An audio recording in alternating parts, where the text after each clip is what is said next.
ఈరోజు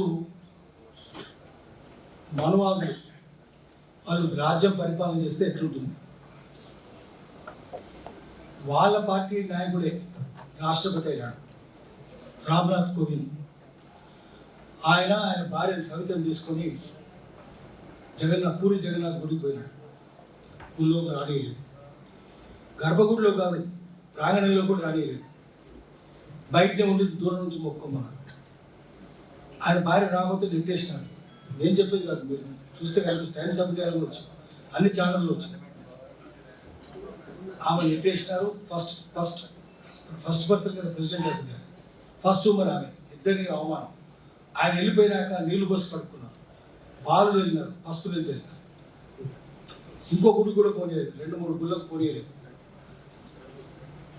మనువాదం రాష్ట్రపతికి, రాజ్యాంగ అధినేత రాష్ట్రపతి. రాజ్యాంగం ఎక్కడ? ఇప్పుడు రాజ్యాంగం సవరిస్తామంటున్నారు. సవరించడం అంటే ముస్లింల రిజర్వేషన్ తీసేయడం. ఎక్కడనే వాళ్ళని తీసేయడం కాదు, చెంచులు బోండులకు కోయలకు రిజర్వేషన్ తీసేస్తారు, దళితులకు తీసేస్తారు, బీసీలకు కూడా లేకుండా చేస్తారు, రిజర్వేషన్ ఉండదు. అది బీబీ పార్టీ. బీబీ పార్టీ అంటే బ్రాహ్మణ్ బనియా పార్టీ. వాళ్ళకి అందుకే రాజ్యాంగం అందుకే తీసేయడం. వాళ్ళు ఏం చేస్తున్నారు అక్కడ సౌత్? ఇప్పుడు finance commission, 16th finance commission అది పెడుతున్నారు. డీలిమిటేషన్ కమిషన్ పెడుతున్నారు. 15th finance commission, delimitation commission ఏంటంటే ఉత్తరాది వారికి ఆధిపత్యం ఉండాలి. అది పెద్ద ప్రమాదం. డీలిమిటేషన్ కమిషన్ ఏం చేస్తున్నారంటే 503 నియోజకవర్గాలు దేశంలో ఇప్పుడు మార్చాలి, పునర్విభజన చేయాలి. నియోజకవర్గాన్ని చేసి జనాభా ప్రాతిపదిక నియోజకవర్గాన్ని విభజించాలి. అంటే అన్ని నియోజకవర్గాల్లో సమానమైన జనాభా ఉండాలి. అంటే ఏమైందంటే ఈ 75 ఏళ్లలో దక్షిణాదిలో కుటుంబ నియంత్రణ బ్రహ్మాండంగా అమలైంది, ఉత్తరాదిలో అమలు కాలేదు. అస్సలే కుటుంబ నియంత్రణ పాటించలేదు. అక్కడ జనాభా పెరిగింది, ఇక్కడ తగ్గింది. రేపు ఆ జనాభా ప్రకారం కనుక చేస్తే, అప్పుడు చేసినప్పుడు జనాభా ప్రకారం చేసినారు, సరిపోయింది. ఇప్పుడు మళ్ళీ జనాభా అంటే ఉత్తరాదిలో 60 నియోజకవర్గాలు పెరుగుతుంది. నిన్నటిదాకా తెలంగాణ ఉద్యమం ఎందుకు అయింది?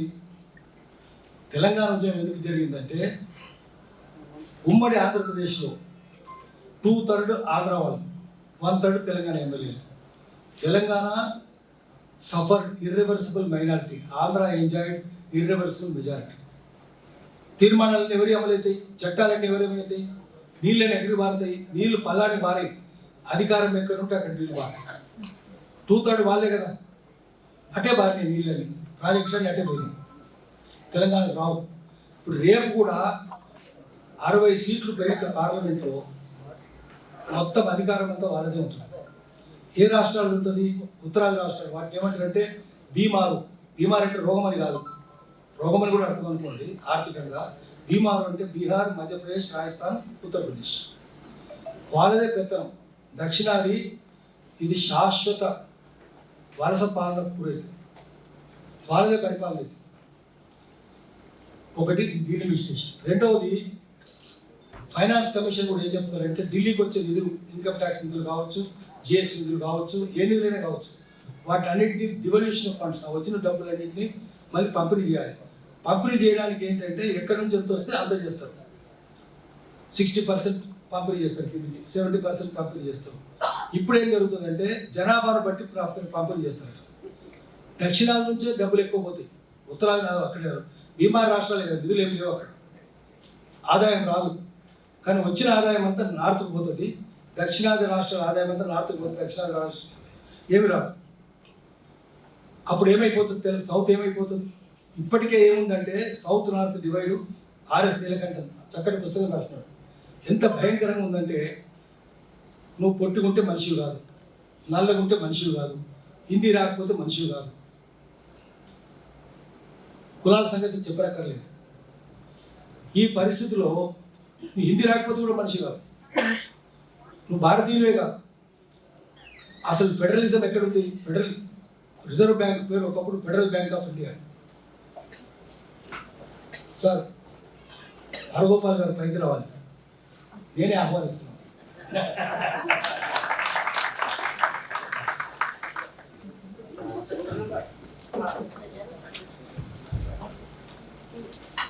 రాఘగోపాల్ గారు వచ్చినాక ఊరు దగ్గర పెట్టుకొని మాట్లాడారు.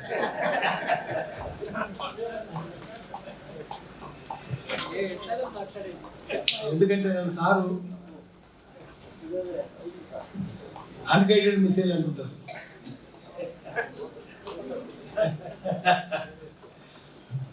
అయితే రేపు తీవ్రం ఫైనాన్స్ కమిషన్ వచ్చి, కొత్త ఫైనాన్స్ కమిషన్ వచ్చి, డీలిమిటేషన్ కమిషన్ వస్తే ఎన్ని సంవత్సరాలు ఉంటాయి?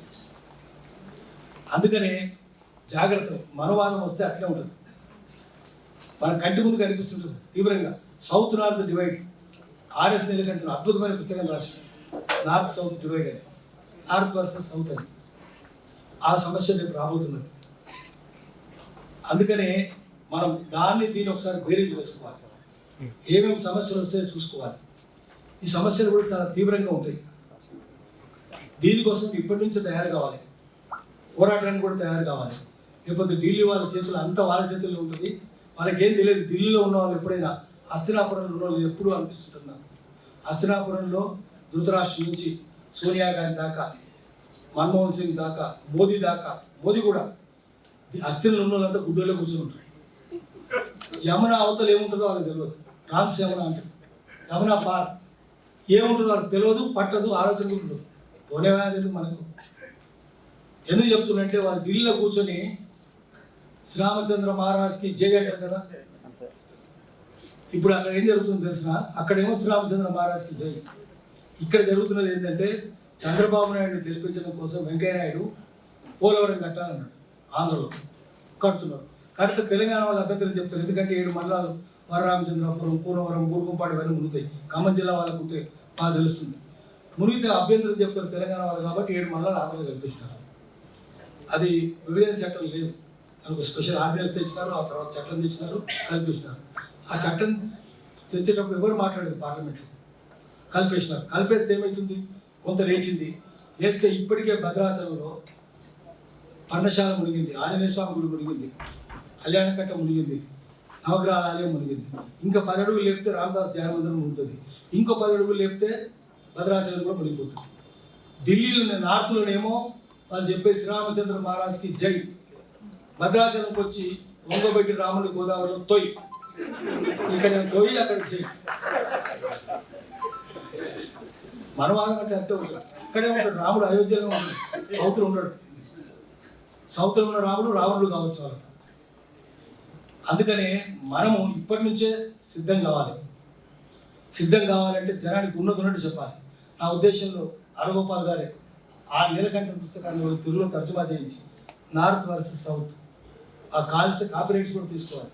నేను ట్రై చేసినా కానీ కాలేదు, తీసుకోవాలి. ఇంకొక విషయం చెప్తున్నా, తెలంగాణ వాళ్ళు మామూలుగా ఉండొద్దు. పెద్ద పోరాటాలు కదా, ఎంత పెద్ద పోరాటం జరిగింది తెలంగాణది. రాఘగోపాల్ గారు రాసినారు తెలంగాణ పౌరుషం గురించి, అది గొప్పేం అనిపించింది నాకు. సుందరయ్య గారు రాసినారు, గొప్పేం అనిపించలేదు నాకు. దేవులపల్లి వెంకటేశ్వరరావు రాసినారు, నల్ల నరసింహ గారు రాసినారు. నల్ల నరసింహ గారు మన నరసింహారెడ్డి గారు ఊరే, అదే గొప్ప గారు వాళ్ళు కమ్యూనిస్టులు రాస్తారు. కానీ తెలంగాణ సాయుధ పోరాటంలో పాల్గొన్న వారిని అణిచేయమని సైన్యాన్ని నియమిస్తే ఆ సైనిక అధికారులు రాష్ట్రం రోజు రిపోర్ట్ రాయాలి. సాయుధ పోరాటం తర్వాత తెలంగాణ సాయుధ పోరాటం అణచడానికి కేంద్ర ప్రభుత్వం నియమించిన సైనికులు రోజు రిపోర్ట్ రాసినారు. అది 50 ఏళ్ళ దాకా రహస్యపత్రం, క్లాసిఫైడ్ డాక్యుమెంట్. 50 ఏళ్ళ తర్వాత బహిరంగ పత్రం, బహిరంగమైంది. దాన్ని ఉత్తరాది ఆయన తెలంగాణ వాడు కూడా కాదు, డాక్టర్ సునీల్ పురుషోత్తం, ఆయన స్టాన్ఫోర్డ్ యూనివర్సిటీలో హిస్టరీ ప్రొఫెసర్. అవన్నీ చదివినాడు, మిలిటరీ ఆఫీసర్ రాసినవి చదివి ఆశ్చర్యపోయినాడు. ఆ ఆఫీసర్లు ఏం రాసినారు, వీళ్ళని తన్ని కొట్టి నరికి చంపిన ఆఫీసర్లే, కనుగుట్లు బిగినాం వాళ్ళే, అయినా ఒక్క రహస్యం చెప్పలేదు. గోళ్ళు కూడా పెట్టింది, చేతి గోళ్ళు, కాలు గోళ్ళు కూడా బిగినాం, ఒక్క రహస్యం చెప్పలేదు. చెట్టు కట్టేసి కాల్స్తామన్నాం, అయినా చెప్పలేదు. ఒకటి చంపితే ఇంకోటి భయపడతాడు, అయినా భయపడలేదు. ఇటువంటి వీరులను, ఇటువంటి శూరులను, ధైర్యస్థానాలను, త్యాగధనులను భూమి మీద ఎక్కడ చూడలేదు. అది సెకండ్ వరల్డ్ వార్లో కూడా పాల్గొన్నారు. ఇటువంటి వాళ్ళని ఎక్కడ చూడలేదని పుస్తకం రాసినారు. అది నెట్లో కూడా ఉంటుంది. ఆ పుస్తకం పేరు from Raj to republic, Fairfield university వాళ్ళు పబ్లిష్ చేస్తున్నారు. అంత గొప్ప శౌర్యం కదా మనది. మరి వాళ్ళ వారసత్వం మనకు ఉంటే మనం ఎట్లా పోరాటం చేయాలి? ఇప్పటి నుంచే వాళ్ళ వారసత్వాన్ని పుచ్చుకున్న మనం పోరాటానికి సిద్ధం కావాలి, దానికి ఒక పిలిపియాలి. నా ఉద్దేశంలో హరగోపాల్ గారు ముగిస్తారు కాబట్టి నేను ఒక మాట చెప్తున్నా. హైదరాబాద్లో మీటింగ్ అయితే పెట్టుకున్నాం. హైదరాబాద్లో ఏం చెప్తారంటే ఉర్దూలో నిషిస్తాను, గుప్తాను, బరఖాస్తాను, కూర్చున్నాం, మాట్లాడుకున్నాం, వెళ్ళిపోయింది. ఫాలో అప్ ఉండాలి కదా, ఆ కర్తవ్య దీక్షతో పోవాలి. ఆ కర్తవ్యం ఏంటో మనకు ప్రొఫెసర్ హరగోపాల్ గారు చెప్తారు. మనం దానికోసం అన్ని నూరుకొని తయారై ఉందాం. నమస్కారం.